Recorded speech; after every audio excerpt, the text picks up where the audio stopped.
Usually I'm invited to speak in front of students, and there are 20 of them there.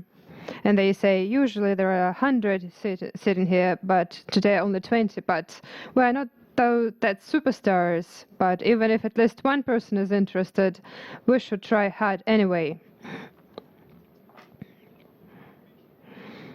The less people, the more dialogue we can have. Right? So I will introduce everyone now. Thank our audience for their courage and their stamina, which is important in the matter of discussion of reputational issues. So let me introduce you our participant, Darya Kirtzenbaum. It's a shame, but I don't know how to pronounce the name of your company. It's Abby. Abby, where is the second Y? Okay, let it be Abby. Group of company Abby. Russian producer of programming. Initially we were Russian, but currently we are an international company. Totally? No, not totally. No, Francis has already been introduced. Kirman Manjeva represents Russian associations in PR. Is it right? Is it the only company you represent? No, I also represent education and science. Kerman represents Moscow government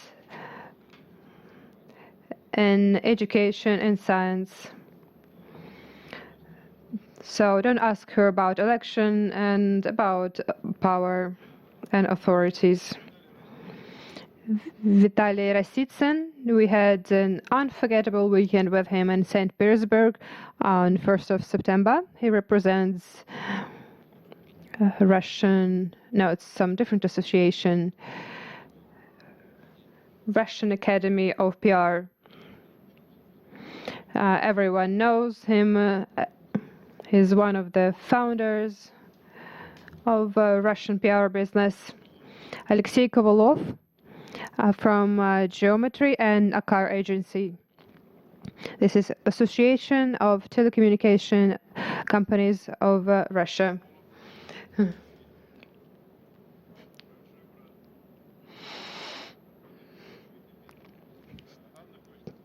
Anna Kostikova represents Moscow State University. So let us continue. Darya, please, the floor is yours.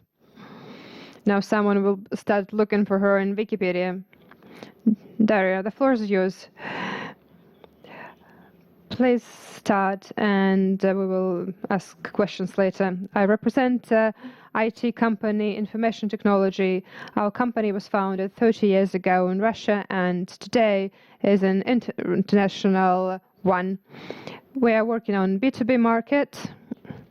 Our key stakeholders are corporate clients from enterprise all over the world. We have offices in 120 countries, including Moscow and Budapest, and offices in Yokohama, California.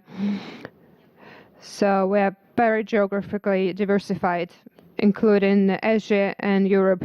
Since we work on B2B market, reputation is key factor for us.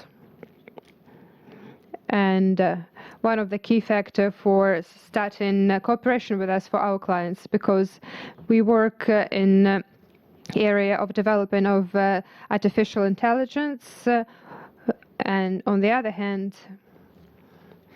with our potential and current clients, they include different companies that have a huge volume of data that is to be analyzed. So the question is, what vendor to choose and which vendor to trust the data to, since this is the most valuable what company has.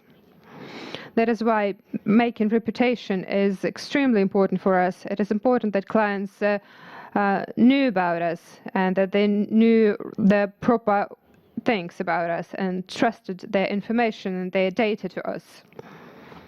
So the key factor that company has been working with for a while: think globally, act locally. This is the main rule that we build our business on and develop our communications. On the one hand, it is important to look at cross-cultural and intercultural aspects in developing business, but on the other hand, we realize that we must act locally. That is why initially, when company was internationalizing, we chose the strategy of looking for local partners that would represent us on this market and that would know this market and speak right words about us that will resonate in the minds of locals. And this is how we make our telecommunication strategy, communication strategy. On the other hand, if we talk about the European market, while being in Moscow, it seems that Europe is Europe, but in fact it is quite different. Telecommunication market and promotion in Germany differs from that in France and Great Britain. These are different markets. That is why, from viewpoint of strategy, we look for local partners. We either hire PR specialists in-house or we hire PR agencies that knows local market and would support us. It is important to understand that these are very different media markets, different languages and speakers. Just recently we started promoting communication in Benelux countries, and some PR agencies that supports us in this region. They recommended us having speakers separately for Holland and separately for Belgium. And the reason was not only language, but also the perception by journalists of the speakers, because journalists from Holland would love to speak to a speaker from Holland, but not with the one from Belgium, even though it's the same region. The same relates to Asia. Asia is a general term, but it is very diverse. PR in Japan differs greatly from that in Hong Kong. And what projects and what storytelling we would have within these countries and regions. So this is the key. Think globally, act locally.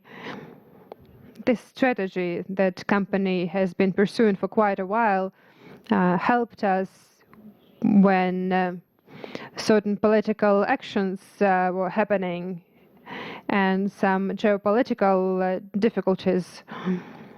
We don't have serious issues with reputation because locally we're perceived as a local company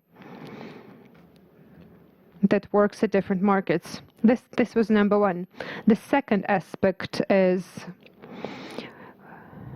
when we talk about intercultural communications, in terms of building culture inside the company.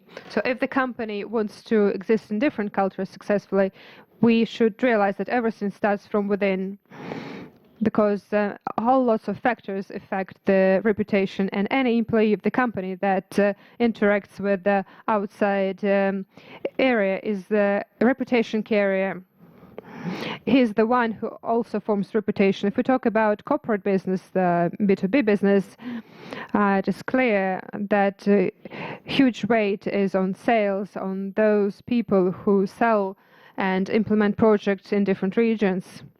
That is why our goal was to strengthen our presence in global market. When new CEO came to our company and he even introduced new hashtag, and we keep developing this corporate culture inside our company. It was important for us to unite our offices in different countries and show them that cross-cultural communication is very important for us.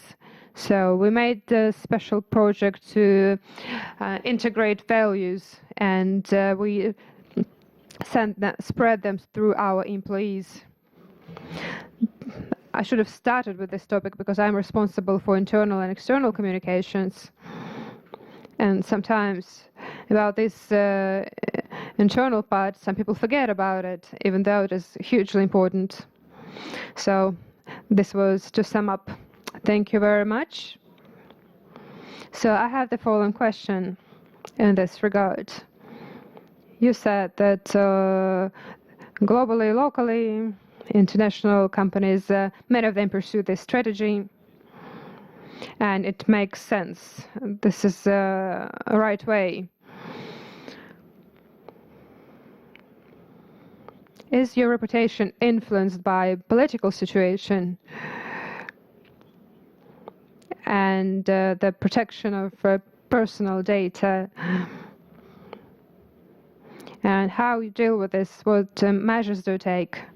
Of course, it does affect us. This topic is extremely urgent globally. Even a year ago, we had some crisis communications due to this. And we work closely with internal stakeholders on this issue and with our salespeople who communicate with clients, ensuring they have everything they need, all proper answers to potential questions from the clients. So we try to prevent certain problems from happening. Every company, every IT company faces this issue of white hackers who basically find a bug in digital system and send reports to the company about it. It happened to us as well. There are lots of articles about Microsoft and Google. They come up every day, and we were also prepared to this. Luckily, they found some bug in one of our non-key products, and the data, some data was open. They were not used by anyone. They were not leaked. No disaster happened, but they found this, and within a few hours we repaired it. But this information was shown in blog of this person, and he made TechCrunch. And you can imagine what happened in a global sense. Here you realize the power of global media when a publication in one magazine was republished everywhere, including in Japan. So what our reaction was when we understood our potential risks and consequences, we prepared all Q&A beforehand and all the comments for the media. That is why all publications that were made, it had our official position in it that proved there was no real problem. On the one hand, journalists picked up on this because this was a hype that we discussed in the morning. On the other hand, from viewpoint of reputation, that didn't create any difficulties for us, because we have good link between PR and various departments of our companies, including lawyers and legal department, because they inform us about such events and we can take actions. On the other hand, we prepared materials that we provided to salespeople and those who interact with the customers around the world, so they could deliver official position of the company to them. So this is an example of importance of this topic for us, and that we pay great attention to it. I wonder, is your company associated in Russia and in other countries? No, more people think that we're an international company, but sometimes competitors use the fact that we're initially a Russian company when we sign certain deals, but we have answered to this. We always have pre-made answers for people who cooperate with our clients. Well, I don't know how hard it is to find Russian trace here, but this Cambridge Analytica scandal, when data of users was sold for political purposes or some other purposes, that was more of international character. So it's clear that someone can sell anyone.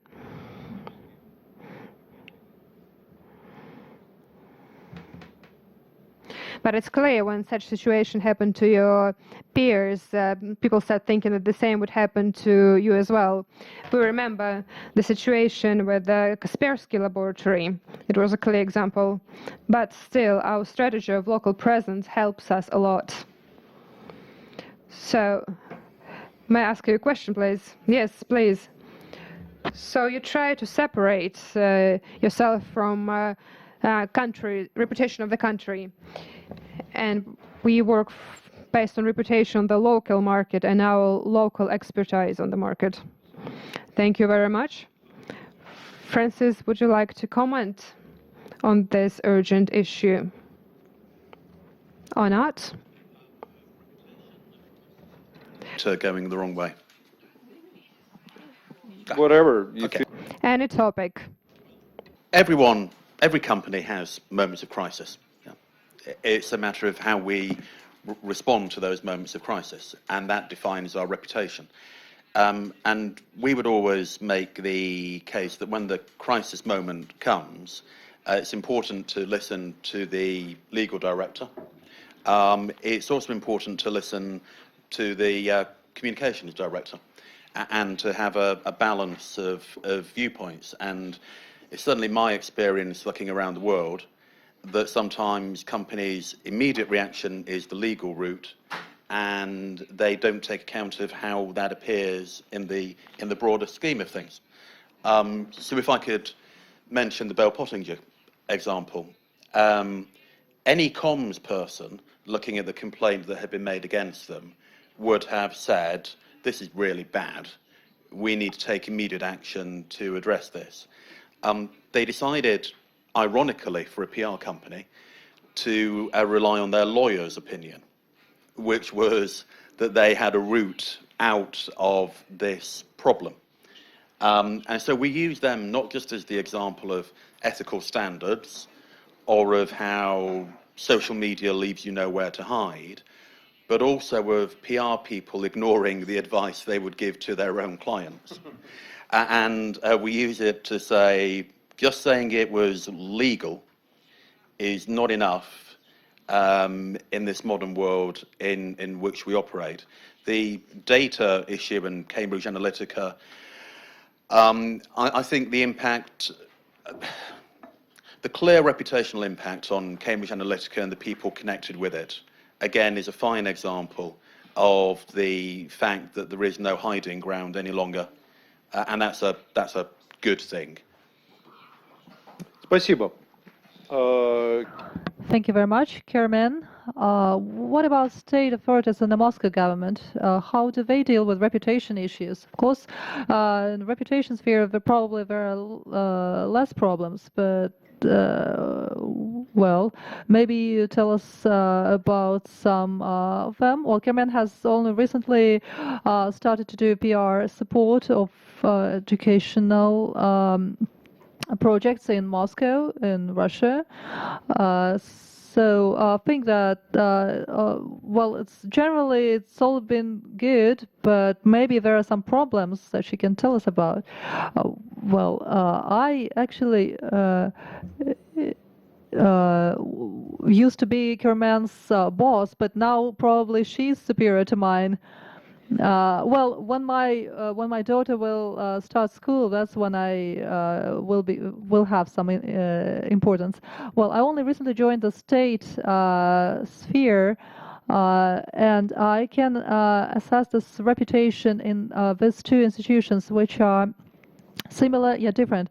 Well, Reputation Institute in Russia has not been fully developed, and the effect of hype that exists nowadays of toxic communications, it has a great impact on both on business and on state segment. If we're speaking about Moscow government or Russian government, of course it cannot be compared to the entire Russia. It can be compared to the megalopolis and big cities of other countries only. And if we compare Moscow with other big cities, then we can see that everything is actually good. Our education in Moscow is in top 5 of education in terms of education among big cities, and the education forum that recently was held in Moscow was a very large-scale one. And when the Minister of Singapore comes to Moscow to look at how education works here, then it's very important. And I will agree with Anna that journalists only see the bad things, and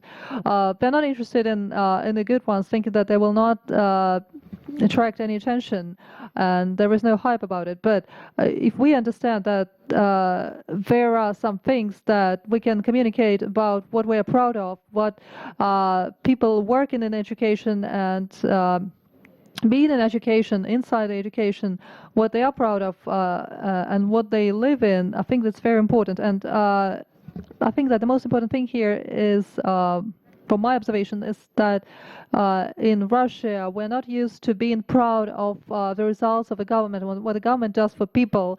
So sometimes we need to actually go to international experts for verifications. When they verify that yes, you are very good, you are professional, and when you show this international expertise, international assessment, and in Russia, and everyone now knows that you're good indeed. So the topic of sanctions has been mentioned, but from the standpoint of the Russian Russian sector, it's very important what foreign experts think about it, and then proliferate and spread this opinion of foreign experts in Russia. If you recall the World Cup in Russia, initially everyone was very negative. The entire media background was negative. But when the foreign fans came to Russia and bloggers started to write how great it was, then the entire narration changed and the agenda changed. So this is a very visible that international reputation sometimes is needed to increase your reputation domestically inside the country. I can say that the Moscow government has been made considerable efforts to that end, and when they ask the target audience, then the most negative comments come from people who know nothing about how education works, who don't have kids of school age, and who have not tried it themselves. And for us, PR specialists, working with them is very difficult, because that hype is something that journalists like and businesses sometimes like to. So we need to have a sort of immunity to those toxic topics.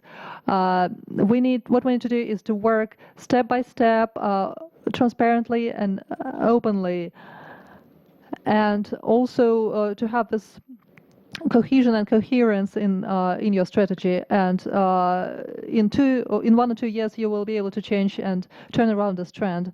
Everyone who works in PR, we always keep saying that segmentation is very important. We need to know to whom we want to explain this or that. I have no relation to school for like 40 or 30 years, and my kids are too small. And when I am asked about what's going on in Russian schools now, I will say that, well, nothing good. Drug addicts, alcohol addiction.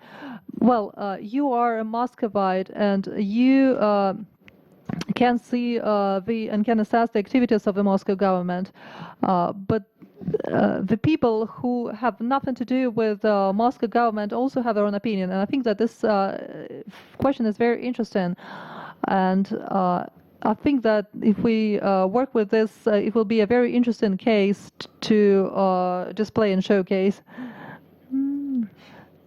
And we'll then start spreading this case everywhere. Now let's move on to a different topic. Let's speak with Vitaly Resnitsyn, a person who understands everything about communications area. The topic of self-regulation. This is a topic that is relevant to me too, personally. Back when I worked for Philip Morris Tobacco Company, because every big company is interested in the topic of self-regulation, because then the area itself will decide what they want and need. But the state has a different approach to that, and the Federal Anti-Monopoly Service traditionally should have a different opinion. But there are, at the same time, very many good instances of self-regulation. So how is everything doing in terms of self-regulation right now? And let's speak not only the format of self-regulation, but the reputation of the field itself. And if it can establish their own rules that will promote and not undermine the reputation. Well, I'm a Jew, so I will start with a question to Francis.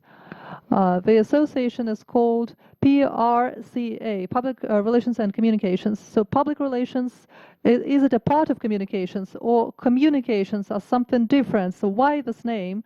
And I will explain why I'm asking this question, because I will be followed by Alexei Kovalov, who represents the Association of Communications Agency in Russian, which is actually an advertising association. So we just want to make clear about the terminology here. So PRCA was founded in the UK in 1969. And at that time it was called the Public Relations Consultants Association.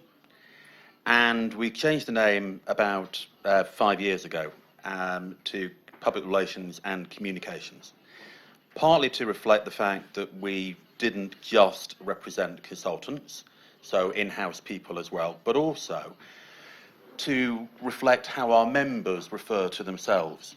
So there's a publication in the UK by PR Week, our main trade magazine, and it lists the top 150 PR agencies. As many of them say that they are communications agencies, as say they are public relations agencies.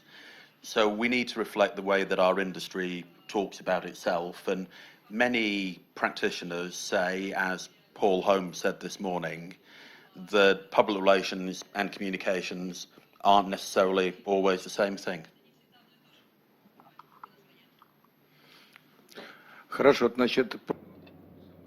Okay, back to self-regulation. I had certain relation to creating in Russia of several associations. So I have been involved in that a lot, because I always wanted to involve PR and advertising people into some activity. I myself started with advertising, and I established Moscow Advertising Guild, who dealt with outdoor advertising. And concurrently, in 2001, I established a department of IBC in Russia. And I was member of European Board of Directors of that organization. So what I came to understand over the years, I came to understand that all international departments of IBC and other organizations to perhaps do not fully reflect the situation in the domestic markets in terms of public relations, because public relations, unlike advertising, is bound to cultural specific things, language specific things, and in France and Germany, IBC most experts there in France or Germany were still English-speaking people, whereas others spoke in their own European languages. So hence, to establish such an association or union of national associations is very difficult, because it's either dominated by English language, English speakers, and English mentality, For example, INBC its headquarters is based in San Francisco, so they are more about American mentality. But and the second conclusion that I made is that it doesn't work. We keep failing to make a mass PR organization, a comprehensive PR organization in Russia. In your organizations, you have 30,000 members.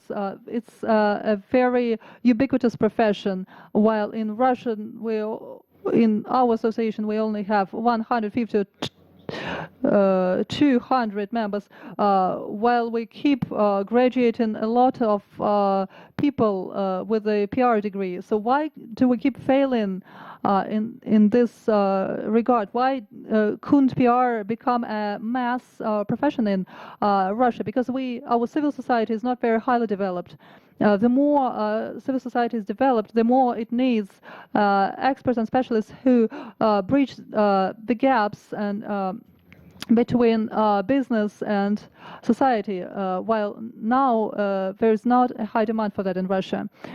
And another factor that impacts this is that the organizations we created and that exist now in Russia, on the Russian market, there are 4 or 5 of them. This is Russo, this is AKAS, without doubt, AKMR, and that's it. IBC, the one I created. So they cannot involve a big numbers of PR experts. For some reason, all the associations we have are associations of bosses or superior members. Normal members do not enter those organizations because maybe they don't get any value from those associations, the values that they need. And this is a very important factor. Maybe in the United Kingdom it's differently because you have so many members in your associations, but in Russia we keep failing to do that. So I was desperate to create such a ubiquitous organization, so I established an academy of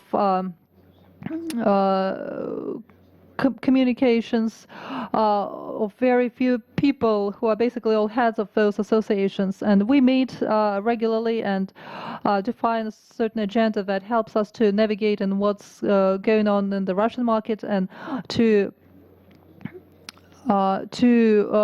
join our mission with a sort of educational mission, because right now in Russia, maybe unlike Great Britain, we have a vast gap between what is being taught at universities and what we see in real life.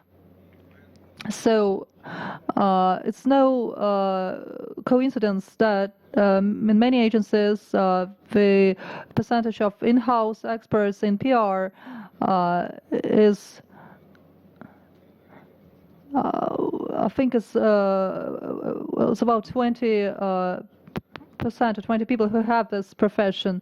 So these are the singularities of our Russian mentality that impact the public activities. But what was interesting when I worked with NBC, I started to understand how PR community works abroad. That's one thing. And secondly, I managed to get acquainted. I managed to expose the society to the fact that there are actually public experts in Russia. It was interesting for them to see that there are also very highly qualified people working in PR, just like in other spheres. And another singularity that I noticed is the procedure that we have. At all the meetings of the board of directors, we had a very strict procedure that we religiously adhered to. Our negligence of procedure influences the activity of organization. This is what we see. This is what we see at the meetings of board of directors, at the reappointment procedures. When I became head of such organization, then I said that we need to replace the head of the chairman every several years. Arcos is a good example here because they replace their bosses quite often, while IBC is changed their bosses about 4 times. So that's what I wanted to say about our singularities that differ us from our European and American colleagues. Thank you. Alexei, the floor is yours. Well, the topic is the same, the reputation of advertising business in Russia through the lens of self-regulation. Well, thank you. First of all, I would like to dwell on a small historic background leading to the moment of creating of advertising industry in Russia. About 30 years ago, it all started, and I would also like to speak about the reputation aspects of that period. On the one hand, it was a period when we had haphazard local industry being developed, and it was there was no regulation. It was very spontaneous and not very civilized market. On the other hand, we had a lot of opportunities due to the volumes of market and due to its size, and there were active agencies from abroad who saw that potential and started entering our market. So that's how I appeared on the market. I was part of an international agency back then. And they became so enrooted in Russia that up until now, despite all the sanctions and political turbulences, they never left the Russian market. Right now, we have in Russia both advertising and other communication agencies, and all the leading international holdings are here. And they work exceptionally efficiently. There was a period, though, when we saw sort of reputational confrontation between Russian advertising agencies and international advertising agencies, and then there was a certain choice in favor of international agencies, when even large-scale Russian agencies represented by their leaders were saying, you know, my public campaign is made by an international agency. Right now, this situation has been sort of filtered, and international agencies started to come up with joint projects and enterprises with Russian players, and the market has seen this sort of formation of a serious niche of professional advertising agencies, Russian agencies, which was possible due to the fact that people who got very rich expertise in international and foreign agencies moved there. So there was this sort of movement and reshifting in the industry, and right now the issue of who can deliver better services for a large-scale or medium-scale customer, it's hard to answer this question. We need the tender procedure or tough competition to establish that, and of course the strongest competitor wins, and now we can see that among the top 10 we have 50-50 Russian and foreign agencies. Back to self-regulation. This is a very important self-regulation aspect of it. So we started with a very much barbarian market, which we can trace on the TV advertising. And we had a lot of cowboys who smoked their cigarettes at every corner on the posters and banners in outdoor advertising. But fortunately, this period is over, and now the issue of whether the industry is able to self-regulate has started to be resolved towards the joint civilized approach. So what we have now, we have on the one hand, we have the law on advertising, which was no coincidence, and it was adopted about 20 years ago due to the fact that there were no mechanisms of self-regulation, because European countries don't really have this notion of law on advertising, because they have national self-regulating bodies for a long time who deal with those issues and have vast authority. So now, in the framework of cooperation with state authorities and Federal Anti-Monopoly Committee, we have reached an understanding that industry has become ready and mature enough to become a regulator for itself. Now we have this shift of transferring the authority from Federal Anti-Monopoly Agency as an official regulator to the self-regulating body, which became to be created and was registered about 1 year ago, still existing as a pilot project based primarily in St. Petersburg, but the Federal Anti-Monopoly Service has already started to delegate to this self-regulating body serious authority to look into complaints and claims by citizens over unethical advertising. And the conclusions of the experts from the self-regulation agency are adopted by the Federal Anti-Monopoly Service as a hard fact. And then, and only then, they make a decision. And only then they make a decision whether they want to fine this organization that has been filed a complaint against. So it all leads to the fact that even advertisers now tend to better and higher self-regulation. And while the fines in the industry were about 1.5 million a couple of years ago, then last year it was less, because and the number of complaints about advertising we received also dropped considerably. And the main topic of the complaints is actually 50-50 right now. On the one hand, well, 50% is for offensive and unethical advertising or untrue advertising, and the other 50 is industry-specific, like advertising violations in pharmaceutical industry or tobacco industry, finance violations in finance service advertising. This is also now a domain of self-regulating agency.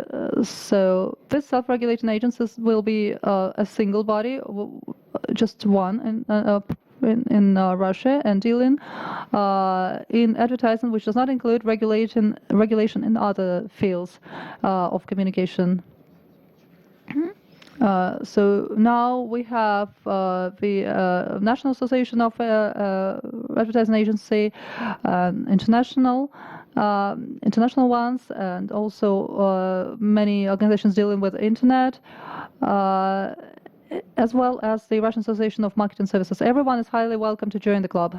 Thank you. I wish you good luck, because the topic is not very simple. Because the world is constantly changing, a lot of new telecommunication channels appear, new services appear on a daily basis. That is why the object of your efforts is very diverse.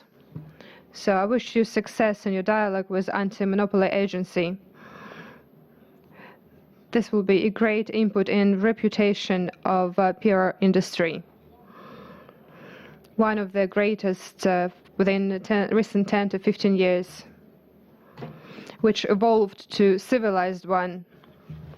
Anna, as a representative of academia, the topic of your speech, could it be a finalization of our meeting?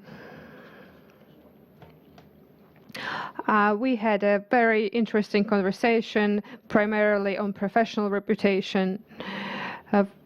And for those who prepare next generation of PR specialists and communication specialists, this discussion was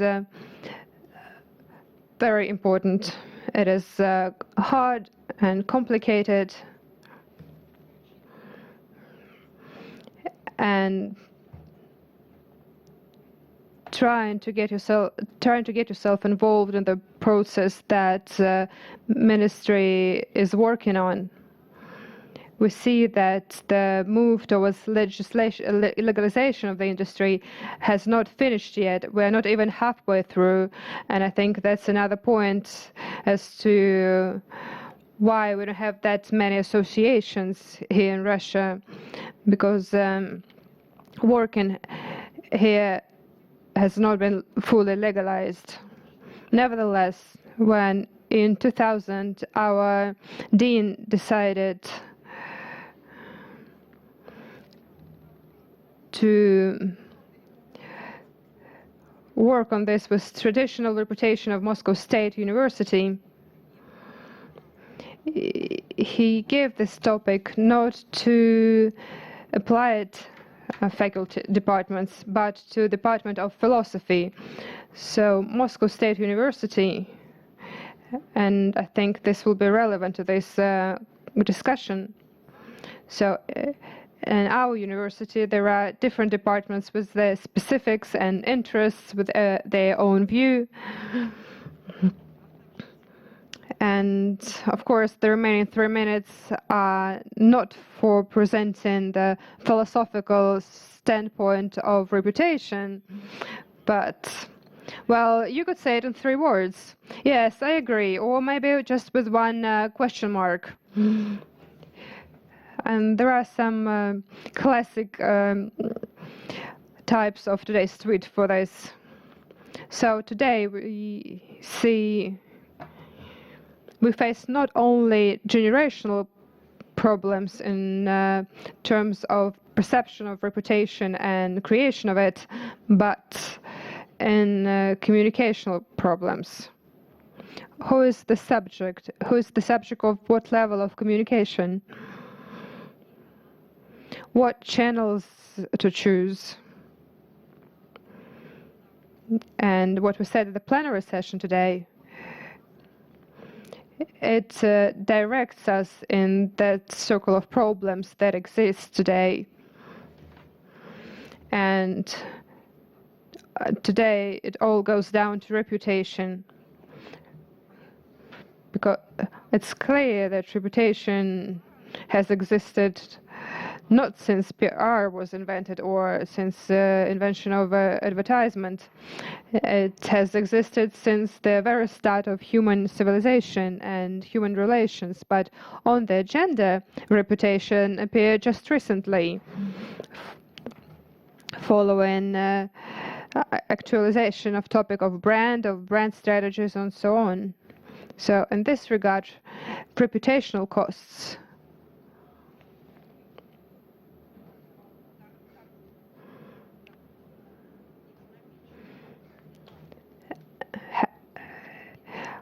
have a financial and economic impact, and also a certain meaning. That is why it is clear that companies that talked to the first part of our session about their work,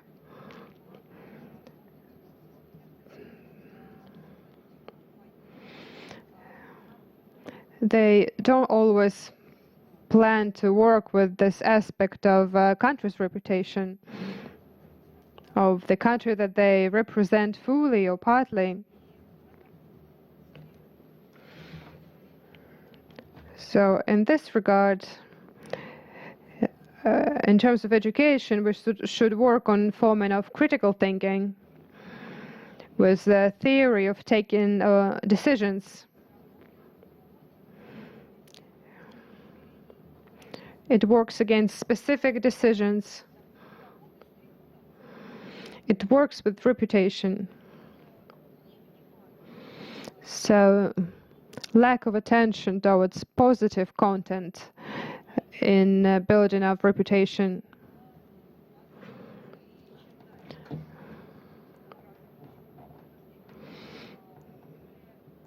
Sometimes the more industry develops, the more increase the possible costs due to lack of this attention. The second part of our session started with the need to pay attention to intercultural communication, to our target audience, to what channels we use,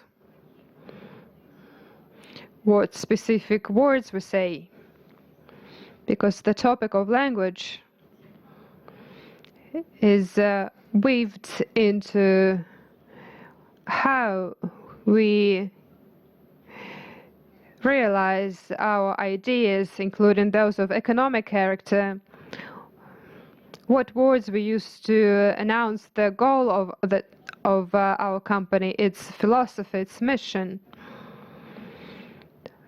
All talks about values, philosophy, and missions and messages of the company,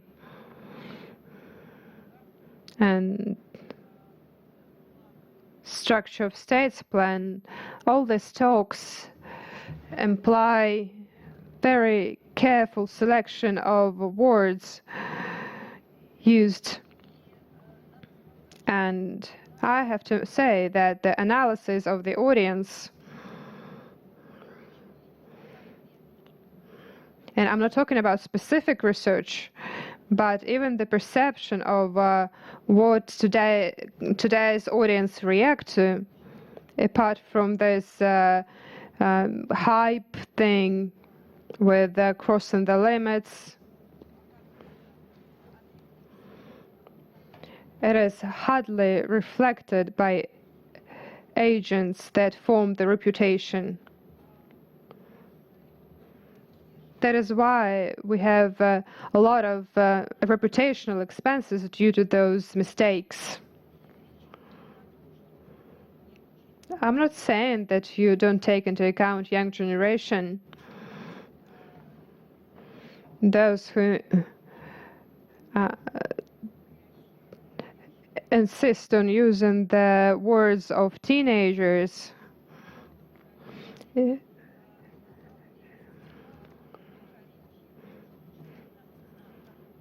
They focus on the same audience, but not to mass audience. That is why, in this case, going back to the topic of session, which is international reputation, not only in terms of agenda of the day, this authority of international companies, of international rankings, but due to certain fundamentals and methods and even way of wording when you formulate your reputational mission. It all works despite these current trends that exist. So the difficulty that we face today, and from academic viewpoint, we try to discuss it. This is an attempt to take into account all challenges. For example, untrue information that state bodies have to work with, and companies and leaders of public opinion. And in this regards, unfortunately, the legal tool for dealing with untrue information and legalization of numeric sovereignty. It doesn't solve the problem. I would like to stop you here. No, that's okay. That was my last point.